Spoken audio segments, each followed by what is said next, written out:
Hello নতুন বন্ধুরা, আজ মকর সংক্রান্তির শুভ দিনে কে সাক্ষী রেখে তোমাদের সঙ্গে বন্ধুত্ব করতে চলে এলাম। আশা করি তোমরাও বন্ধুত্বের হাতটা আমার দিকে বাড়িয়ে দেবে।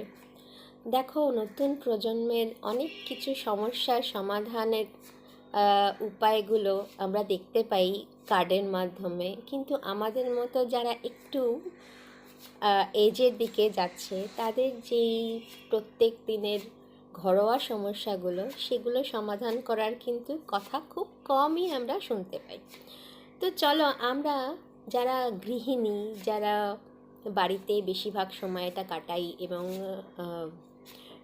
বাড়ির যে সমস্যাগুলো আমরা ফেস করি, যেগুলো অনেক সময় অনেক বন্ধুরাই আমাদের কাছে থাকে না বলে আমরা সেগুলোর কারোর সঙ্গে ডিসকাস করতে পারি না, কারোর সঙ্গে আলোচনা করতে পারি না, বা অনেক ক্ষেত্রে আমরা চাইও না। অনেক সময় আমরা সেই